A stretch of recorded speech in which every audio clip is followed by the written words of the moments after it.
শহরের কোলাহল ছেড়ে দূরের এক পল্লীগ্রামে বেড়াতে এসেছে আরিয়ান। প্রকৃতির সৌন্দর্য উপভোগ করতে আরিয়ানের মন সবসময় ছটফট করে। কিন্তু এই গ্রামটি অন্য 10টা গ্রামের চেয়ে আলাদা। এই গ্রামে একটা পুরনো জমিদার বাড়ি আছে, যেটা ঘিরে আছে নানা গুজব আর ভয়ের গল্প। কথিত আছে, রাতে চাঁদের আলো পড়লে বাড়ির বারান্দায় সাদা শাড়ি পরা একটি মেয়ের ছায়া দেখা যায়। মেয়েটি নাকি আত্মহত্যা করেছিল। গ্রামের মানুষজন ওই বাড়ির কাছেও যায় না। কিন্তু আরিয়ান ভয় পায় না। ভৌতিক কাহিনীগুলো তার কাছে কল্পনার গল্প ছাড়া কিছুই নয়।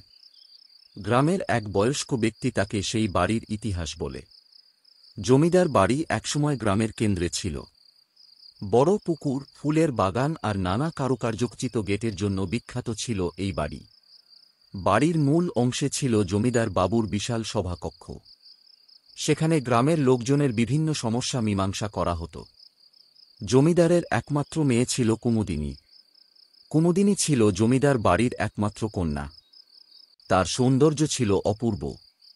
গ্রামের যুবক রমেশের সঙ্গে তার গভীর প্রেম ছিল। কিন্তু রমেশ ছিল এক সাধারণ কৃষক। জমিদার বাবু কখনোই মেনে নিতে পারেননি তাদের সম্পর্ক। জমিদারের মতে, তাদের পরিবারের মানসম্মান ধুলোয় মিশে যাবে যদি কুমুদিনী ও রমেশ এক হয়। একদিন জমিদার বাবু তার লোকজন দিয়ে রমেশকে ডেকে পাঠান। রমেশের বিরুদ্ধে মিথ্যে চুরির অভিযোগ আনা হয় এবং তাকে গ্রাম থেকে তাড়িয়ে দেওয়া হয়। কুমুদিনী এই খবর শুনে ভীষণভাবে ভেঙে পড়ে।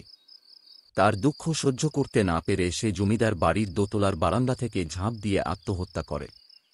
তার মৃত্যুর পর জমিদার বাড়ির জৌলুস ধীরে ধীরে ফিকে হয়ে যায়। বাড়ি পরিত্যক্ত হয়ে পড়ে। আরিয়ানের বন্ধুদের মধ্যে কেউ কেউ মজা করে বলে, তুই এত বড় সাহসী। তবে জমিদার বাড়িতে এক রাত কাটিয়ে দেখ, আরিয়ান চ্যালেঞ্জ গ্রহণ করে। চাঁদের আলোয় ভরা এক রাতে আরিয়ান একা জমিদার বাড়ির দিকে রওনা হয়। বাড়িটা অনেক দিনের পুরনো। ভাঙাচোরা দরজা, শ্যাওলা পড়া দেয়াল আর ভেতরে নিস্তব্ধতা। বাড়ির আঙিনা ছিল ঘাসে ভরা। একটা বড় পুকুরের ধারে দাঁড়িয়েছিল বাড়িটি। আরিয়ান ভেতরে ঢুকে বারান্দায় যায়। চারপাশে নীরবতা, শুধু মাঝে মাঝে পুকুর থেকে ব্যাঙের ডাক শোনা যায়।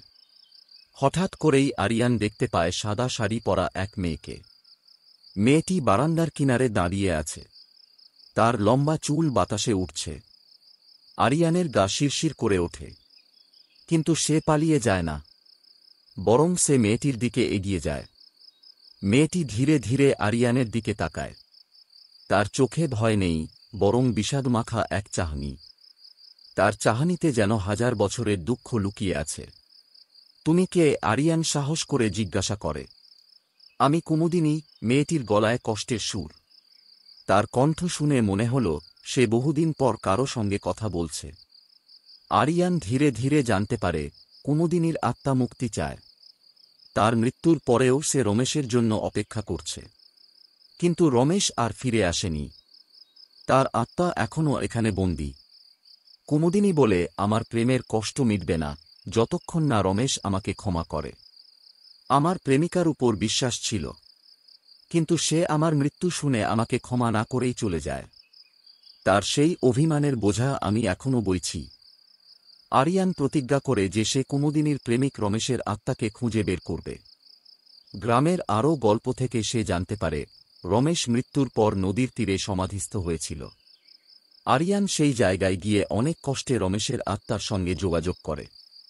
রমেশের আত্মা প্রথমে কুমুদিনীকে ক্ষমা করতে চায় না। সে বলে, তোমার বাবার জেদ আমাকে ভেঙে দিয়েছিল। আমি প্রতিশোধ নিতে চেয়েছিলাম, কিন্তু তোমার মৃত্যু আমাকে নিঃসঙ্গ করে তোলে। আমি তোমার উপর অভিমান করে চলে গিয়েছিলাম। আরিয়ান তাকে বোঝায়, তোমার আর কুমুদিনীর ভালোবাসা অমর। এই অভিমান আর দুঃখ ছেড়ে দাও। তাকে ক্ষমা কর। তোমাদের দুজনেরই মুক্তি দরকার। রমেশ ধীরে ধীরে শান্ত হয় এবং কুমুদিনীকে ক্ষমা করে।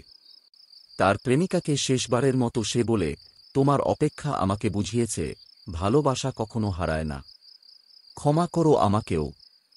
রমেশ ও কুমুদিনীর আত্মা অবশেষে মুক্তি পায়। চাঁদের আলোয় আরিয়ান শেষবারের মতো দেখে তারা একে অপরের হাত ধরে আকাশের দিকে চলে যাচ্ছে। জমিদার বাড়ি আবার নীরব হয়ে যায়। পুকুরের জল, বাড়ির দেয়াল আর বাতাস যেন হালকা হয়ে ওঠে। আরিয়ান গ্রামে ফিরে আসে, মনে এক গভীর প্রশান্তি নিয়ে। তার অভিজ্ঞতা তাকে শিখিয়েছে, প্রেমের শক্তি কখনোই শেষ হয় না। মানুষের আত্মা এবং ভালোবাসা অমর। জমিদার বাড়ি আর তার ভূত এখন কেবল অতীতের একটি গল্প।